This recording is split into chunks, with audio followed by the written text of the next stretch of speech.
Hello and welcome to the world's first Paul Weller fan podcast. I'm Dan Jennings. This is the story of 66, a celebration of the brand new album from the legend that is singer, songwriter and musician Paul Weller. This new series features podcast conversations with many of the huge talents that have been involved in the creation of Paul's 17th solo studio album. What I hope is that these podcasts give you a deeper insight into the creation of the new LP and that sheer joy of the creative process. And ultimately, it all comes back to the songs. What you'll hear about this LP, probably more than any other, is an album packed full of collaboration. Welcome to the story of 66.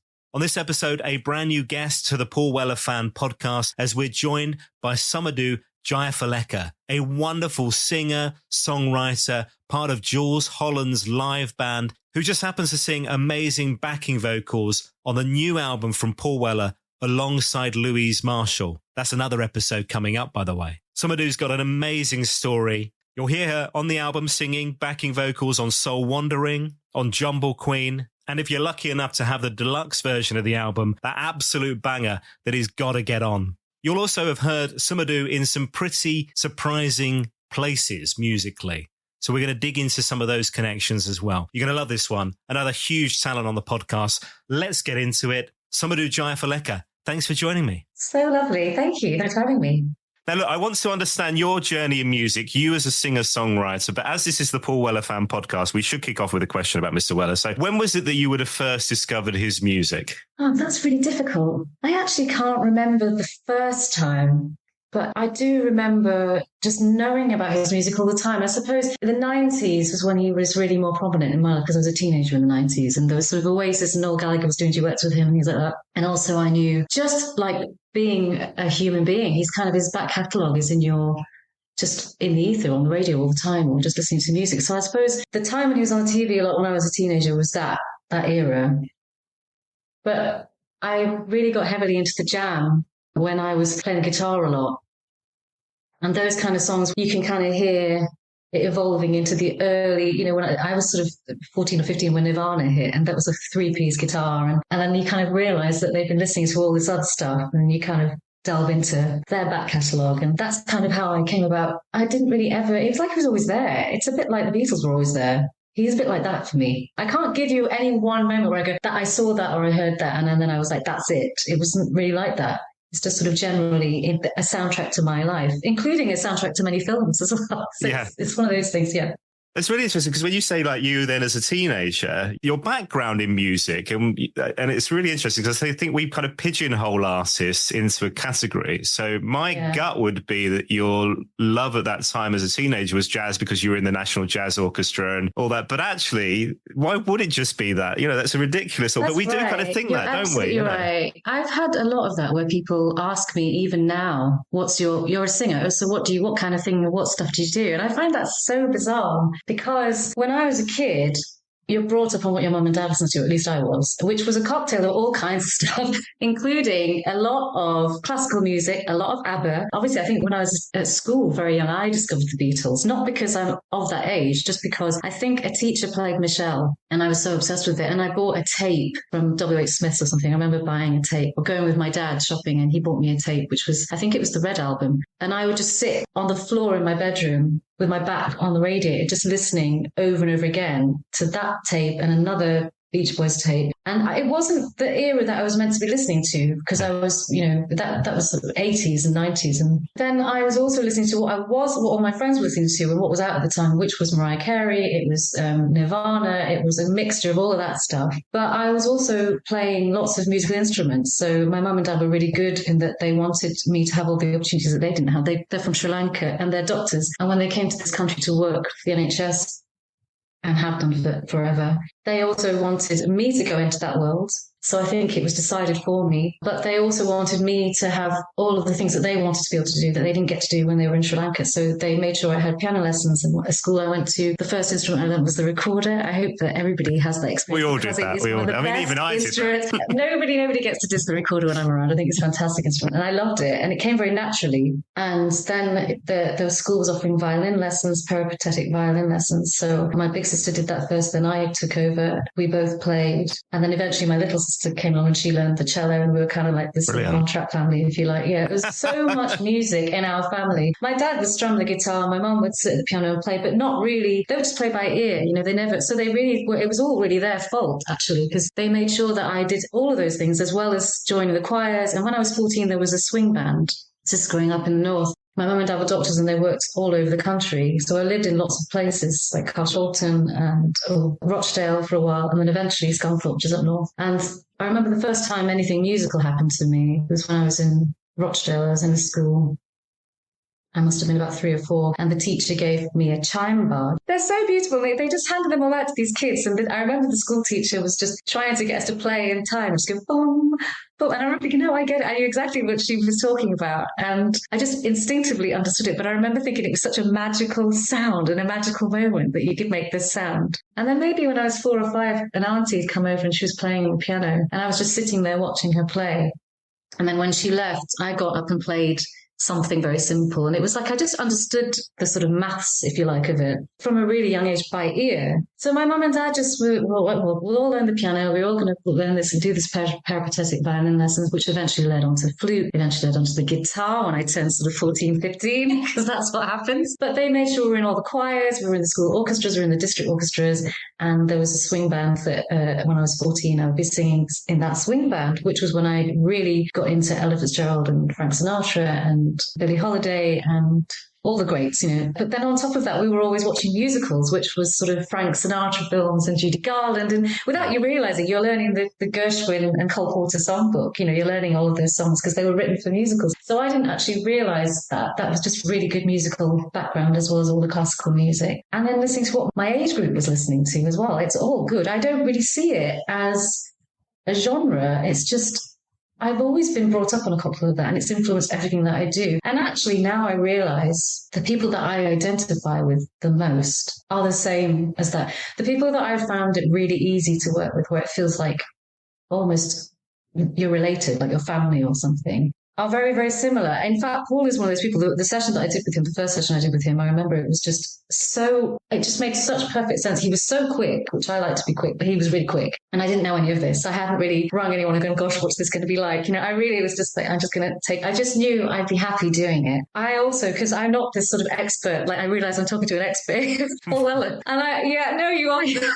I'm very, like, I know the songs that I know, but I don't know like every ninth pick on every album and every sort of hidden release and all that. I don't know things like that. And I don't pretend to either, but it was almost like you go into his studio and you're surrounded by everything that feels like home, which is like all my tastes, like Beatles stuff and Bowie stuff. And he's just got beautiful instruments everywhere. And it's just this fantastic place. So I immediately was like, of course we were going to get on. Of course it was going to work musically, because even any one of his albums or his taste, you can't really say what he is as a genre either, because he's so many genres. And I would say that about the influence of the Beatles. If you listen to any one Beatles album, you'll go from a really sort of straight pop tune, and then a rock one, and then there'll be a country one, and then there'll be a sort of almost Cole Porterish type ballad, and there'll be strings, and it'll be classical. So you're constantly influenced. I think anybody that's really grown up or been intensely listening to stuff like that, which I know Paul has, you naturally don't pigeonhole. Yet in the industry, for some reason, people want me to be a jazz singer, or they want me to be a gospel soul singer, or a pop singer,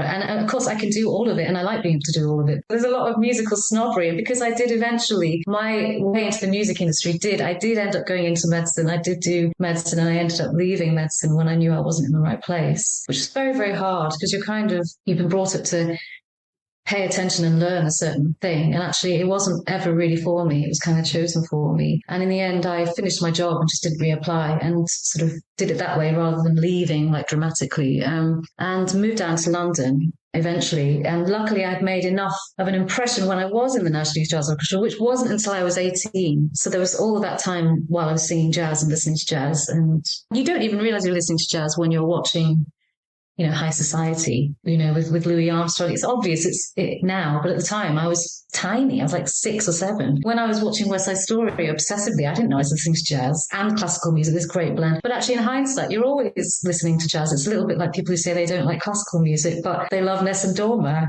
Or I love the Jurassic Park my thing. Friends. Yeah. It's all part of, just stop putting a label on it and just enjoy it. Don't worry so much about the consequences of saying that you love something. And often people just need time to, they often need permission to admit that they like it too. And I've never been cool. Like literally working with Paul, he's one of the coolest people I have ever met. He's so cool. And I was just really thinking it's amazing because I know I can get on with you musically, but I'm not cool. I can't be cool.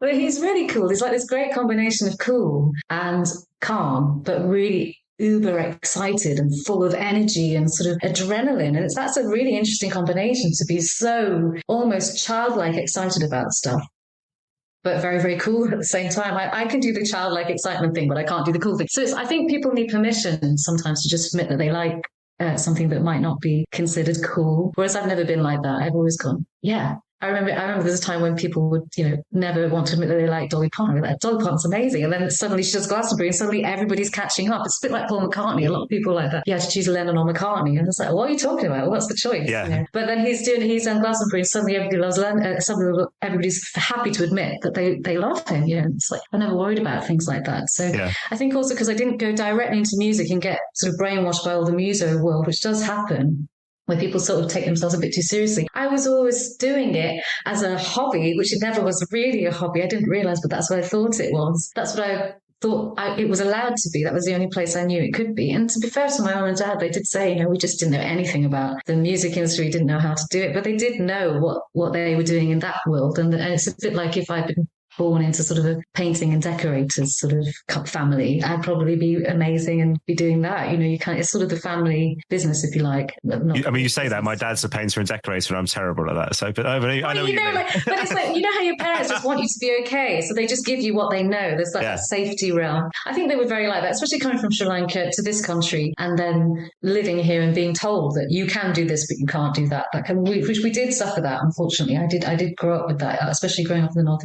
I needed to find it inside myself, actually, to just live my own life. And I'm really, really happy doing it. And it has paid off because when I was 18 and in Niger, I was living a double life as a medical student and then coming down to London to do rehearsal or a show with Niger. Nijo's the abbreviation for the National Jazz Orchestra. And it was the only thing that I carried on doing. I remember when I went to university thinking I've got to stop playing the violin, the piano lessons, that's all going to stop. I'm not going to go join any choirs. I'm not going to do it because I really was focused on studying and medicine. And it was so passionate. It was just too confusing for me to do that. Some people can do both. I can't. I'm not like that. I want to do it really intensely. And I'm thinking the only thing I'm going to keep doing is I'm going to sing big band stuff. I might as well see if I can do the National Jazz Orchestra. And they came to play in Scunthorpe and my friend met Bill Ashton, who was the MD at the time. And she said, my friend Sumudu, she was just like, she's great. You've got to get her in this band. And so he said, come down. So in that gap between your A-levels and joining university, I went down with her to London and sort of sang a couple of songs and had to do a bit of sightseeing, which was bizarre because I could sightsing really, really well then. And I hadn't really trained in any way. I think it's because I had learned the violin and the flute and their single line reading, but sight singing is really hard. You've got to picture yourself and the lyrics. And I don't know, I could do it. I have to sight sing now when I do film sessions, but I look back at then and it's like my brain was very, very... Part of it's like mathematics thing you touched on earlier as well. I mean, my youngest is really good at maths and he's picking up the piano. I don't think I'm good at maths. No? I'm not good at maths. No, it's weird. I wish I was good at it. I feel like I should be better at it than I am. I think I can do algebra and all things like that. I get it and I can do it, but it's not a natural thing to me. I know people like you describe your daughter. It's like it's not me. I can't do that. But music is quite mathematical. Actually, you're absolutely right. I do find that. So then I eventually got in that. So I did the audition, if you like, and then immediately Bill got his diary out in those days and said, right, you're going to do this gig. And I didn't know I was auditioning for a gig. I was so naive. I didn't really know what that was leading to. And then in the end, I was doing medicine in Sheffield and coming down and touring the UK with Nigel on the Nigel bus sometimes, or just turning up to the sound check and reading the song and then doing the song in the night. And it was amazing. But I met I didn't realize I was meeting some very important people during that time, which were all of the best young, talented brass players and rhythm section players who were part of that band, who are now all the session guys that I work with. If you hear that, they all went through that school, which I didn't realize it was a school either. I didn't realize it was the kind of thing that young musicians know about and want to be in. I didn't know any of that. I had done a lot of singing in a choir, and Scunthorpe Cooperative Junior Choir was a fantastic experience to be in, where they would do the song of the choir competition of the year, the choir of the year competition, which would get all these choirs from everywhere and they would compete. And I would end up singing. And I remember how Goodall found me then and discovered me then. And through him, he would put me forward for certain things, including the Dome, which was the solo spot singing into midnight. So it's very confusing to ask me how I came about it, because while the classical world, like sort of Howard Goodall singing in a choir, put me on TV at midnight, and the Millennium Dome, The Last Voice, The Last Face You Saw was mine with this boy, mad, isn't David. it? That was through that. They didn't have a clue about the Niger thing while I was doing jazz. So that was a John Tavener piece. That was very cool, very classical, a certain style. And then at the same time, I was doing all this jazz with all these really cool young jazz musicians who really influenced me massively, because we'd be listening to tapes of, Miles Davis and all the stuff that my mum and dad didn't influence me on at all. Not that they don't like it, they just didn't, I really wish that I had been listening to that when I was 3 or 4, like a lot of musicians bring up their kids listening to really intensely brilliant music, but those guys really influenced me. I got heavily into Stevie Wonder, which I kind of knew vaguely. I knew the hits, but then I didn't know anything about just listening to album after album after album. And I really, that was the age that I was into all of that when I was 18. And I listened very intensely. But then there was all this other side of me that loved guitars and loved the kind of songwriting, I suppose, like, the Paul Weller, that sort of, just the jingly jangly acoustic guitar sound, which is just 3 or 4 chords and the truth, which my mum and dad did listen to a lot of country music, I suppose. Not that he's country, but do you know what I mean? It kind of is sort of more linked to that. So I'm all over the place. Even now, I can't answer that question in a nice, succinct way. I can't. And also, that's good, because it's done. That's good. No, that is good. That's a good thing. Because I am actually working quite a lot, all kinds of chords. And then here's the thing. I'm now touring with Jules Holland, who's another person who he's into so much. He's into so much music. I mean, and that's another person where it feels very, very easy to just sit there and get all our references. Or he's got way more than me. He's sort of encyclopedia. He's a bit like Van Morrison, who I also work with, who's another one who you can't really say is one thing. And they don't really understand that question. But unfortunately, the industry does go, oh, so you're a jazz singer, so you sing jazz. Like, yeah, no, I'm just a singer. I do sing jazz and I do it really well. I'm really good at it. But I actually, I actually can't just, if you ask me to sing, a set, sometimes you see these gigs where you might have to do 2 45-minute sets with a guitarist or a pianist, and you can they just want covers. They just want songs that they know. I've been told by other musicians that sometimes it's a bit of a roast for me, because one minute we'll start off doing some standards, which is what they expect, and then I'll get a bit bored and I'll go, oh, let's do some James Taylor, or, oh, do you know this song? Or do you know that song? Or now let's end with, I want to do, I don't know, some Erasure or something. I don't know. I've just got so many ideas.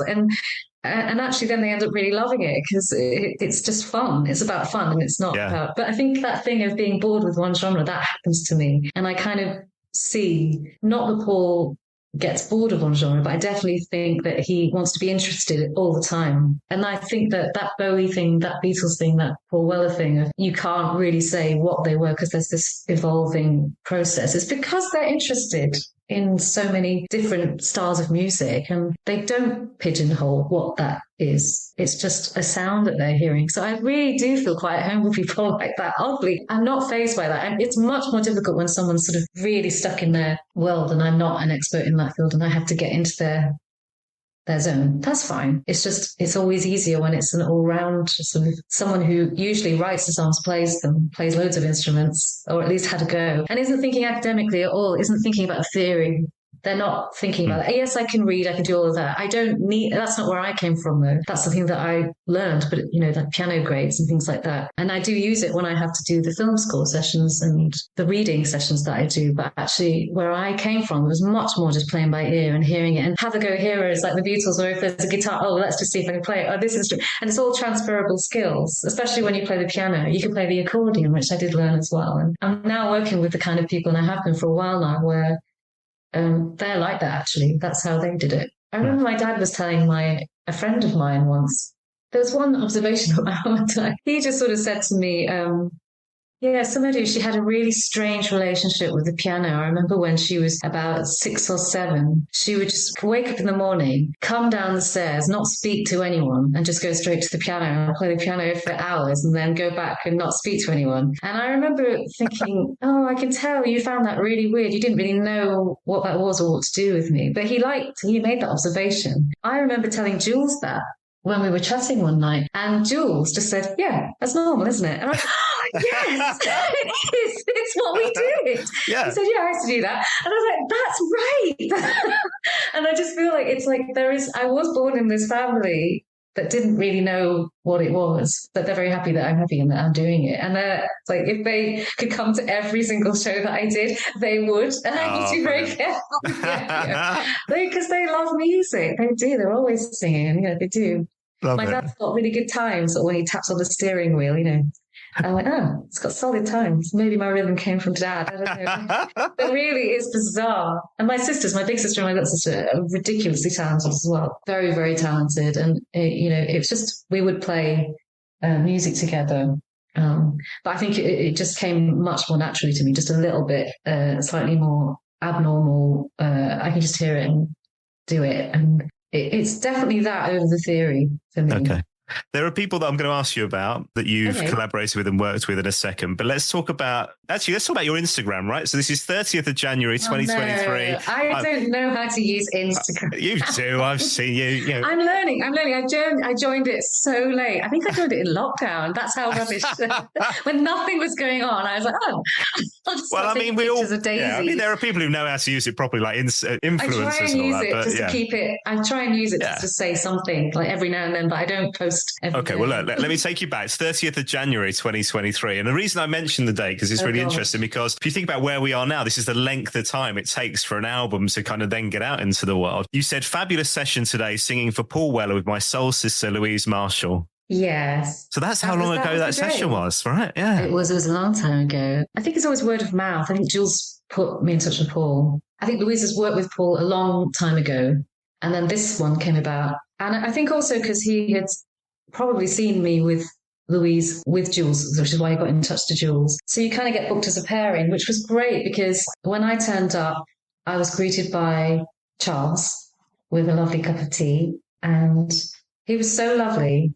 We were just chatting and he was showing me the studio. And the studio, I mean, you know how amazing that place is. It just felt like it was really homely. It was really gorgeous. And it had all this amazing art and like in a sort of showy way, just like in a homely way. It's just beautifully put together. And I was thinking, this is all me. This is totally I feel so at home. And Louise wasn't there at the time. She was on her way. And Paul wasn't there at the time. And so Charles and I were just chatting at the piano and I said, oh, can I play the piano? So I sat at the piano and played it. I was like, oh, this is really amazing. And he was sort of showing me around. He was really lovely. And then Paul arrived and said hello. And he was like, yeah, you're with Jules, aren't you? I was like, yeah, that's right. And we had very briefly said hello to each other before, but I think he knew me through Jules. Then I think Louise arrived and he said, right, he was very serious. He was very lovely. Got straight onto it though. He said, right, okay, so this song, right, I really want it to be, and he told me how he wanted it to be. And his words were things like the tone that I had to use and the energy that I had to have or how hard, how aggressive or how strong, or, it was more about that, which I really loved. And he said, I want it like this. I want it like this. Can you do it? Can you do it? And I just said, yeah, I can do that. And then Louise was there and he said, let's play. He played it and he gave us some lyrics. And then Louise and I just said to each other, as we always do, shall I go high and you go, because that's our usual default. She likes to sing low and I sing the higher parts. And we did something and then he pressed record and it was like we did it once. He went, that's it, I got it, that's exactly what it is. He was so happy. I was just like, this is amazing. And Louise and I kind of looked at us and said, should we just do it again though, just in case? He's like, no, I think that's exactly what I want. And then he wanted to move on to another section. He was so quick. It was so brilliant. That session really was one of my favourite sessions. And then the next time I did another session, that was another amazing day because I was a bit more comfortable. I wasn't ever uncomfortable, but I was just sort of, you just don't know how anyone's going to be when you first meet them. And I know that I think he's amazing. And the songs that I know of his that I do think I didn't want to sort of let that clutter anything. And also, you never know whether that's just going to go really badly, because what if they're not cool? What if they're not nice? What if they're... And actually, not only is he nice and is he really cool, he's actually really, as I'm sure everybody has said this to you and you know anyway, because you've met, but he's so modest and so down to earth that it's actually quite shocking that he isn't a bit more... a bit more starry. Yeah, he's not like that at all. It's so lovely when it's like that. And so then we did another song straight away, and he's like, I told you it'd be quick, I was like, it's really quick. Wow. Okay. And then we were so excited that Louise and I went for like a coffee or something around the corner, and we were just like, this was it was so lovely. And then Louise said, look, we've got to have a picture, this kind of thing. And I said, are we allowed to pose this? He's like, yeah, I don't mind. And he was really cool about all of it. Half the time you're not allowed to say what you're doing, or there are NDAs and stuff, not with artists, but with film scores and things. You have to just, I almost can't tell you what I'm doing, So that's why I don't post, and, you don't say I'm doing this and I'm doing that. Half the time you have to wait for it to either come out or you never get to talk about it. It's one of those things. But that speed thing could go two ways, couldn't it? It could be a case of people want to work quickly because actually they're not bothered and they're just kind of, dialing it in and let's just get it done. It's the complete opposite, you're absolutely right. You're absolutely right. If he didn't, there was a bit later on where we tried to, he was like, no, not that. And he was very good at straight away going, no, it's not that. We'll do this. Or, it's not speed. Yeah, like you say, because he doesn't care. I know you're absolutely right. I have come across that as well, but definitely not. No, it was decisiveness, which I really like. And his idea, and this is what I want, and this is how it is. And can you do it? Yes. Okay. And then you sort of, is it gonna happen kind of thing? And then you show it. And actually what he did is he gave me permission to just go, okay, I'll show you. Because sometimes you don't have that confidence and you feel like you can do it better, but you didn't do it well enough. Whereas he sort of got me into this place of, can you do it? Like a fighter almost. I was like, yes, I can. And it's like, okay. And then I'll show you. And it wasn't a case of, can I do it again because I want to really show you? No, it was like, that's it. And he was like, yeah, that's it. And it was great. So he's a really good producer in that regard, because a lot of the time, that's what he's asking of you. It's not just that the songwriter's in the room and he's got a sound in his head. It's actually him getting you to do something that he wants. So it was really amazing. And then we did another song that day and it was over so quickly. But the whole thing was delightful. It was all tea and digestives and cozy, beautiful studio, not huge spaces. Not that I'm putting down any of that, but it's warm and you feel like you're in a family and you feel like you're not outstaying your welcome, even though you're there in a much shorter time than you thought you were going to be. You just feel very, very relaxed. Everyone's at ease. His sort of down to earth and lack of sort of ego star quality thing is actually really quite, I've had to get used to that. Actually, not get used to it, but I just was blown away by it, really. Yeah, so Jumble Queen's on the album. Yeah, because Jumble Queen, that's really interesting. When he gave me that, I didn't recognise the title because he used to call it Take. Yes, it changed. Take. Yeah. It changed. And I don't know when that happened, but when we recorded it, which was that date that you pulled up, it was definitely called Take. Yeah, and that was a Noel Gallagher lyric. We've got Jack O'Peak on sax, the Stone Foundation horn section, and these beautiful, loud backing vocals. Take what you want. It's just brilliant. It's great. Love it. It's really, really, it's cool. It was a cool track. I knew that was something. But yeah, it was called Take. So when he gave me the album, when he showed me the album, I thought, I don't really recognise which one. I don't remember where's that. And I listened to the whole thing. I was like, oh, it's this one. He's renamed it. I don't know why that came about. Do you know why that came about? I don't know. Because it changed. Initially, it was Jumble Queen. Then it changed to Take, and then it had changed something else, and then it changed back again. Yeah. Oh, right. He was definitely calling it Take. Yeah. Well, yeah, because he performed it live, and on the set list in Europe, it was called Take, and then the month later, it was called Jumble Queen. I thought they were different songs, just like you. I'll have to ask you. And then Soul Wandering, we'll come back to, but there is another song which isn't on the album. I think there's some other stuff to come in the future, which we'll probably talk about in the future, but there's more stuff that you did as part of those sessions. But let's talk Soul Wandering. So again, this is Bobby Gillespie writing the lyrics. So on this album, there's a couple of tracks where Paul's not written the lyrics, but this is the first, what they're now calling as impact tracks. I don't know if you know this. This isn't a single. I'm not good at all of this stuff. This is an instant grat. Okay. I don't know what it means either. I thought it was a single, but who knows? Paul had said what he wanted was like really loud, shouty BVs, like proper old school. And that's exactly what you've delivered, you and Louise. And it's so good. It was amazing. Well, when he played that, it just the riff. I just knew. I mean, it sounded amazing even then. It sounded amazing, it's sort of the raw, rough mix of what he was playing us. As you started doing that, you were strumming there as if you were playing a guitar. I should say this, folks. It immediately made me think, I want to see you do an acoustic version of this song, Just You. So I'm just going to put that in your head. It'd be brilliant. I do love rhythm guitar. That's my when I was with Van, I ended up playing a bit of rhythm guitar for him because his guitarist is a phenomenal guitarist called Dave Keary. But he was almost doing the job of two guitarists. Unbelievable. And Van found out that I could play guitar, which I definitely didn't offer that information to him because I was already it was enough just dealing with the backing vocals because he's got millions of songs. Like that's not even it was close to an exaggeration, but he really does have so many. So I was just thinking, can I just stick to the backing vocals? It's enough, But then I said, I can play rhythm guitar. And so I remember Dave had to put on my rhythm, but I thought, no, it's actually really good because I'm really happy doing jingly jangly rhythm. I'm not going to do anything intricate, no. But yeah, so that you can imagine me hearing that and it's just right on my street. This great instant. It is an instant sort of hit, that one for me. Instant. And then we had to. Is that what it means? I don't know. And then Louise and I came up with. Well, we did. He said the bit that he wanted us to sing, which was that bit. He wrote out the lyrics, and I think at the time, if I remember rightly,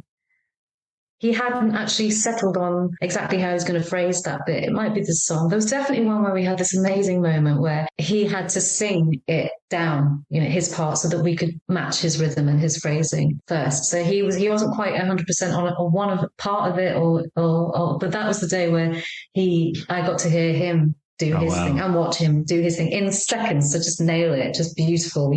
I'm not one of these people who just takes it for granted. I know I'm in a really fortunate, lucky moment when any of that is going on. I think a lot of musicians are really a bit too cool for school. Like every time I'm at Abbey Road, I nearly cry. It's like it's because it just means something. It's so amazing. And I know I'm lucky. And also, I don't know if it's because I wasn't doing it for so long when I kind of could have and always, I was kind of doing it on a very high level, but never really giving myself permission to do it. So when you're watching Paul Weller do that, it's like, you don't, I know that means something. And he sounds amazing.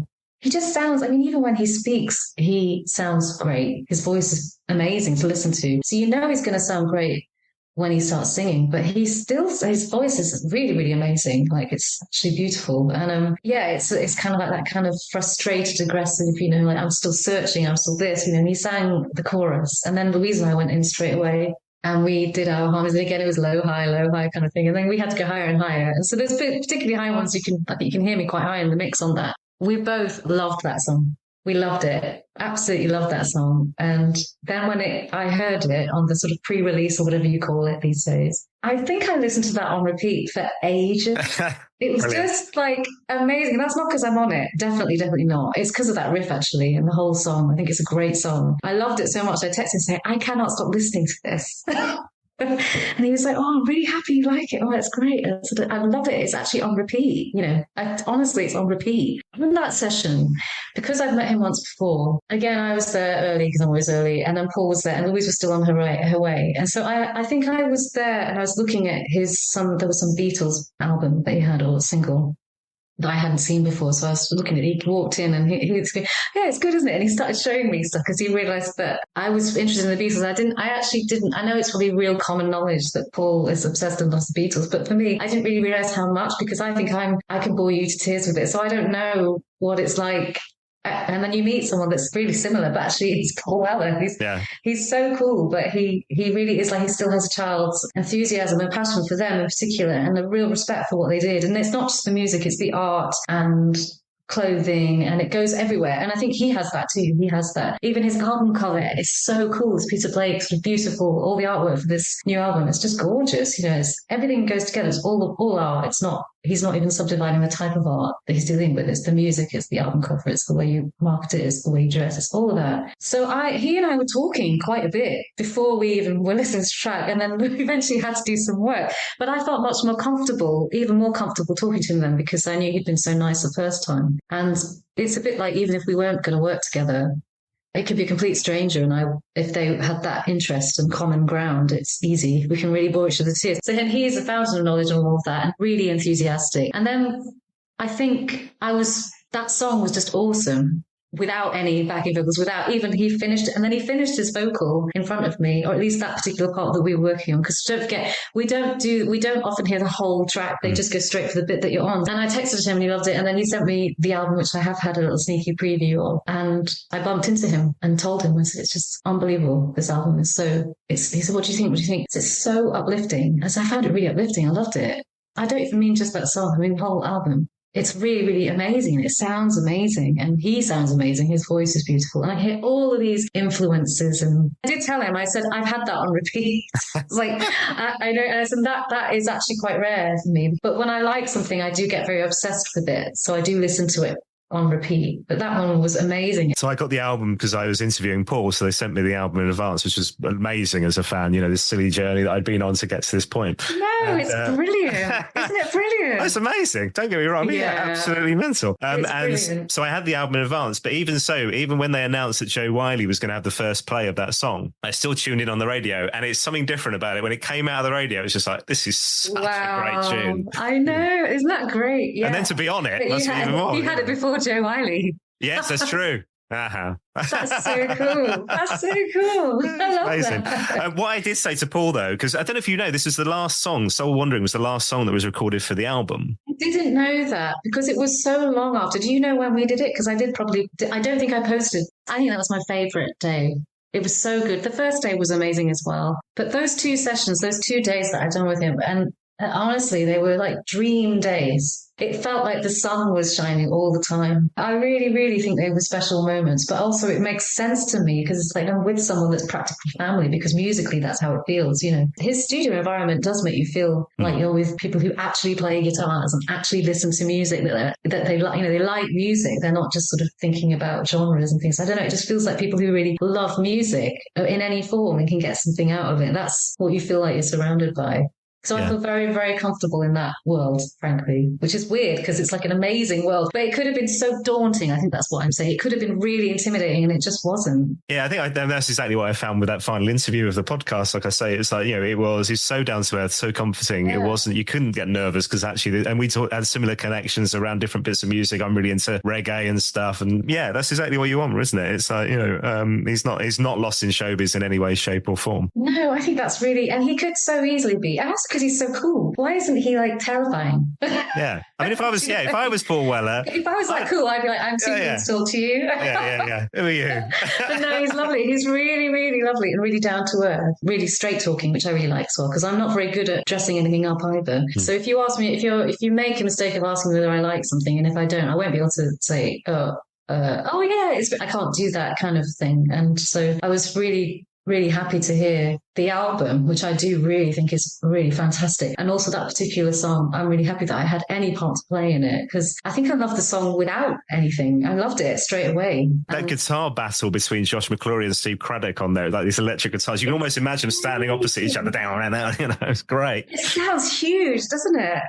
It sounds fantastic. I think it's great. So yeah, I did tell him I think it's really, really fantastic. So there are 2 things. So like I said, it was the final song that was recorded for that album. I did say to Paul, I wonder if that's kind of a sign of I'd love to hear an album of kind of like a big soul kind of album like that. It's really soulful, isn't it? Without wishing to put him into a genre for once, one album, let's put you in a genre like that. But the other thing on it, when the single came out, they announced the album and there comes a press release with that, and they were talking about the people involved, and they mentioned Say She, who are doing backing vocals on one of the songs on the album. And so what I've basically been doing ever since it's released, because people keep posting on social media, I love this Soul Wandering track, Say She sounds great. And so I'm diving in going, well, no, I think you'll find, actually, it's Louise and Sumudu.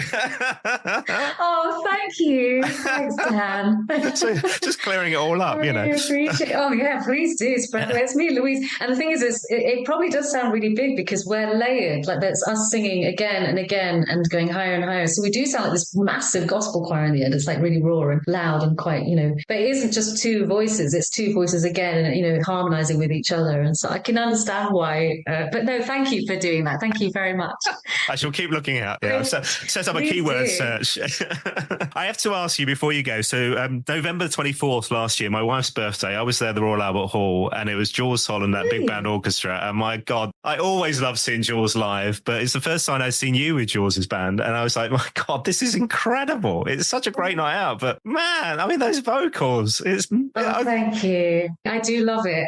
Was that, hang on, which year was this? This recent? This was just gone, yeah. Oh, yeah, amazing. With Selector, Pauline Black and that, yeah. Oh, my gosh, Pauline, and Gaps. I mean, Pauline is the coolest person. She really is amazing. Because I love the scar thing. And I have to say, in that particular, I mean, Jules is so generous to his band. He features every single person. Every single person gets at least one solo. And then Louise and I, we're not just, and when I say just the backing singers, but we could so easily just be backing singers for all other artists because he has great guests all the time. But what he does is he features you as a soloist. So there is a moment in every show where he'll go, please welcome to the stage, Sumudu Jayatilaka, which he has practiced saying my name over and over again. So he can do it. And it's really sweet. It's really lovely. And then you get to do 2 solos or, one or 2 solos. And he wants you to sort of showcase you in any way that he can. And I sing at least one of his own songs and I love them. And it's just fun and it's a real release. And it's a part in the show where I get to sort of get the audience on board if they're not already on board. It's like, and he likes that side of, he wants people that are ready to sort of take charge and lead as well as be a supportive musician for everybody else,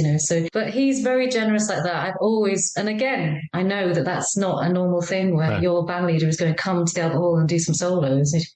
He's wonderful. So I did love it. Thank you very much. I'm glad you enjoyed it. I loved it. It's all genuine. Like, I'm so happy doing that. And then you go back and you do backing vocals for everybody else who's amazing. And I do love singing in harmony. That's the thing. Again, not wanting to pigeonhole. I love being a lead singer. I love it. I'm ready to go. It's all there. But I also really love singing in harmony. So I love doing the backing vocals with it. Most singers, I think, we love singing in harmony. And I love being in the studio and being able to layer my vocal many times and doing lots of harmonies with myself. So it's Jules is ideal in that way because you get to do both.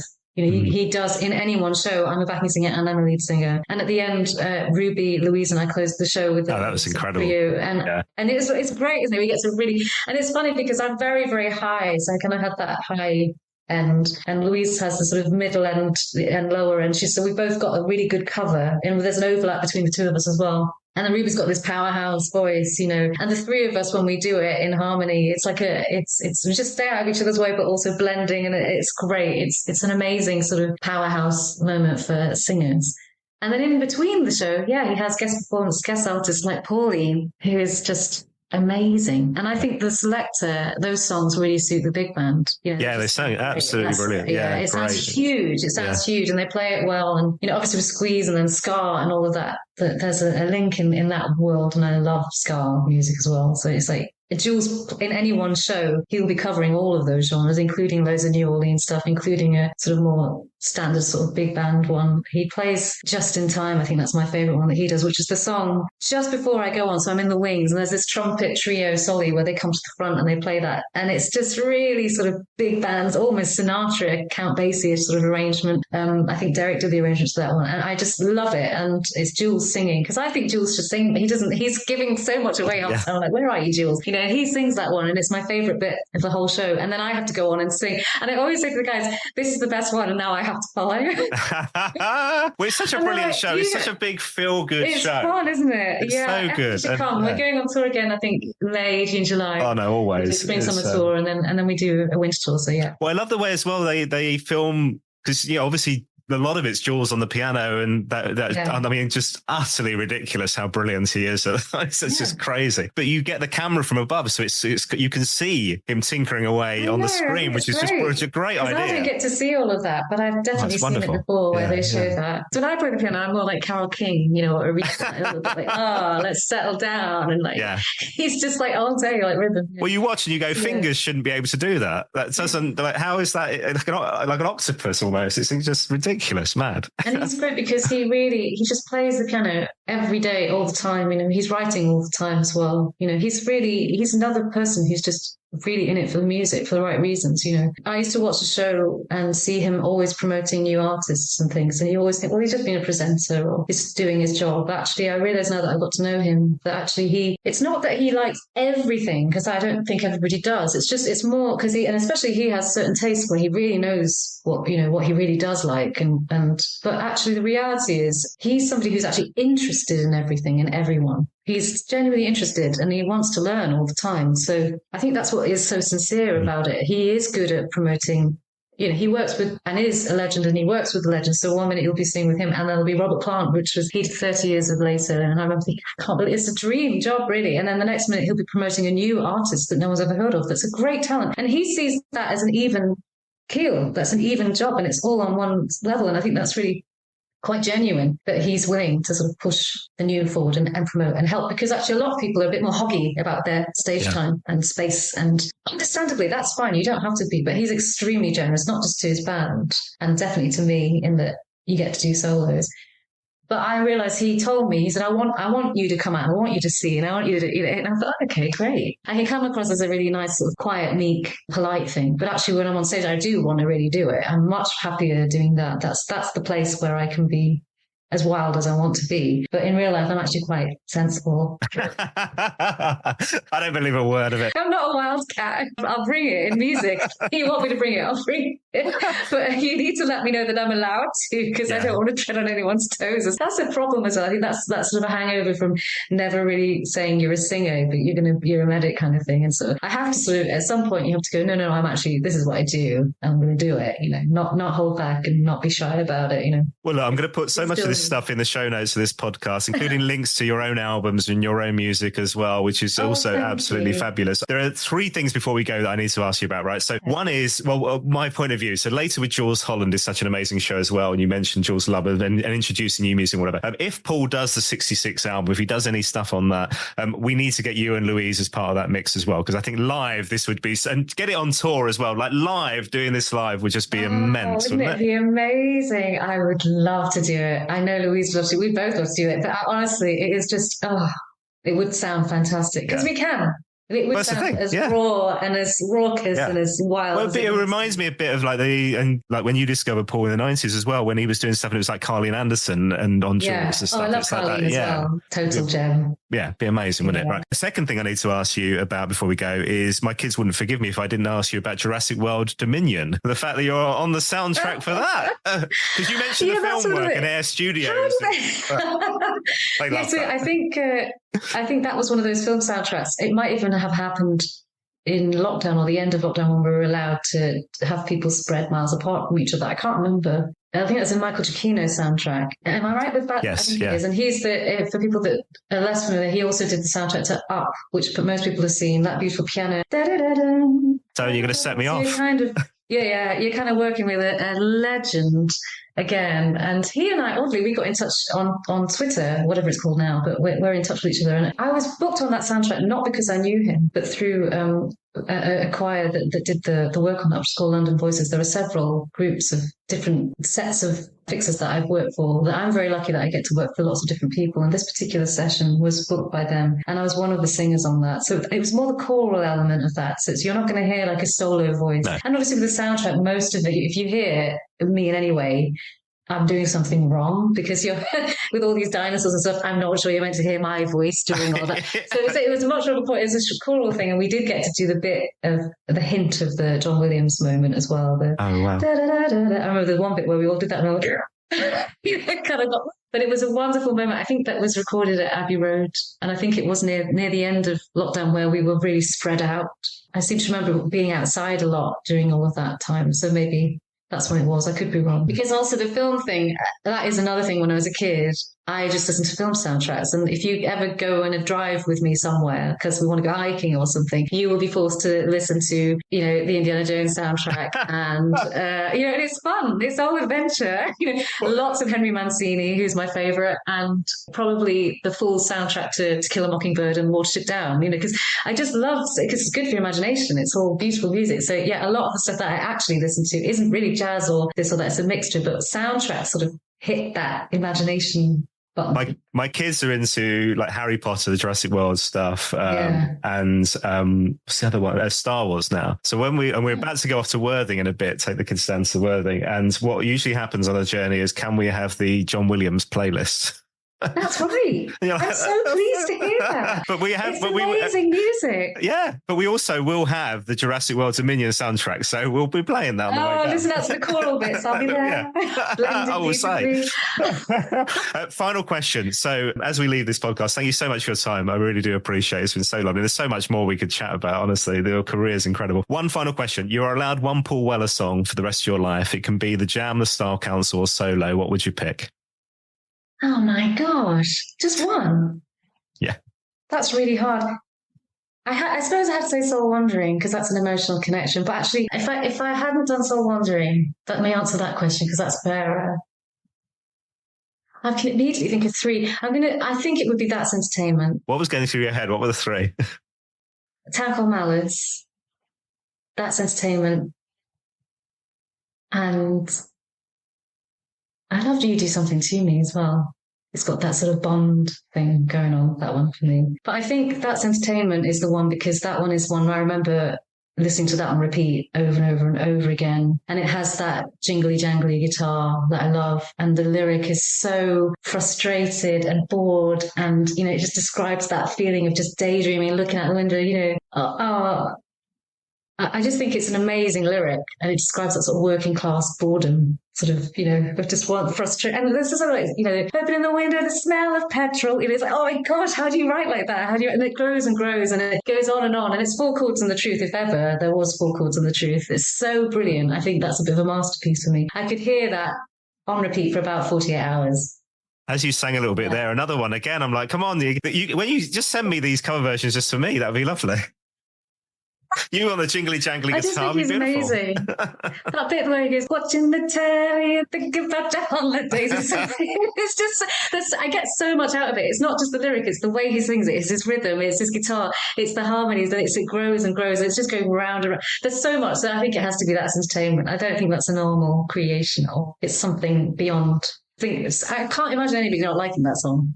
Watching you do that was one of my favourite moments of this entire series. Thinking about your holidays. I just remember watching the telly and thinking about my holidays. I said, how does he write? Because what's amazing about that is it's so universally appealing. I think it's like what he's doing is writing about stuff that's everywhere, every day. Everybody thinks that, and yet we didn't think to write it and say it so well.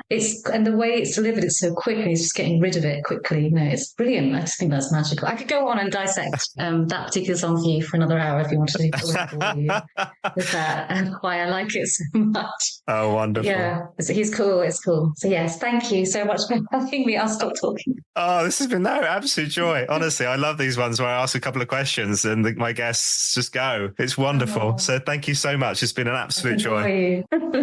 Thank you so much. That was fun. A reminder, if you've enjoyed this episode of the Paul Weller Fan Podcast, you can find a whole box set packed full of brand new episodes. The Story of 66, available now wherever you get your podcasts, Apple, Spotify, YouTube, and more, or at paulwellerfanpodcast.com. Whilst you're on my website, why not head into our store, grab yourself a virtual coffee. It's always nice to get a little thanks for this free content. Much appreciated. All available online, paulwellerfanpodcast.com. And here's the big ask. Please do spread the word on social media. So many amazing people giving their time for free to chat to me on these episodes of the podcast. So I'd love it if you could spread the word. Facebook, Instagram, and X. Tell everybody about the Story of 66, this celebration of the brand new album from Paul Weller. Thanks for listening. I'll see you next time.